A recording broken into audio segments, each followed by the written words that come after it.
Super ടേസ്റ്റുള്ള ഒരു dinner റെസിപ്പിയാണ് കേട്ടോ മത്തങ്ങ സൂപ്പ്. ഇതെങ്ങനെയാണ് ഉണ്ടാക്കണേന്ന് നോക്കാം കേട്ടോ. മത്തങ്ങ സൂപ്പ് ഉണ്ടാക്കാനായിട്ട് ഒരു ചെറിയ കഷ്ണം പഴുത്ത മത്തങ്ങയും ഒരു സവാളയും 2-3 വെളുത്തുള്ളിയും ഒരു ക്യാരറ്റുമാണ് ഞാൻ എടുത്തിരിക്കുന്നത്.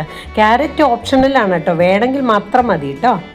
ചൂടായ കുക്കറിലേക്ക് 1 ടേബിൾ സ്പൂൺ ബട്ടറോ ഒലിവ് ഓയിലോ ചേർത്തിട്ട് ഈ കഷ്ണം ഇട്ട് നല്ലോണം ഇളക്കുക. എന്നിട്ട് ആവശ്യത്തിന് ഉപ്പും ആവശ്യത്തിനുള്ള വെള്ളവും ചേർത്തിട്ട് കുക്കർ അടച്ചു വെച്ച് ഒരൊറ്റ വിസിൽ മതി. കഷ്ണം നല്ലോണം വെന്തിട്ടുണ്ടാവും കേട്ടോ. ഞാൻ ഒലിവ് ഓയിൽ ചേർത്തിട്ടാണ് ഉണ്ടാക്കണത്.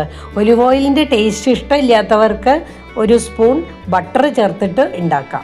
പിന്നെ വെന്ത് കഷ്ണങ്ങൾ ചൂടാറിയതിന് ശേഷം മിക്സിയിൽ നല്ലോണം അരച്ചെടുത്ത് കഴിഞ്ഞാൽ നമ്മുടെ സൂപ്പ് റെഡിയായി കഴിഞ്ഞു.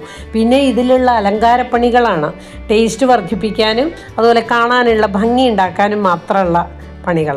അതിന് വേണ്ടിയിട്ട് മല്ലിയില ചെറുതായിട്ട് അരിഞ്ഞതും പിന്നെ പംകിൻ സീഡ് തന്നെ വറുത്ത് വെച്ചിട്ടുള്ളതുണ്ട്, അതും ഇട്ട് മിൽക്ക് ക്രീമും ഇട്ട് പിന്നെ 1 ടീസ്പൂൺ കുരുമുളക് പൊടി.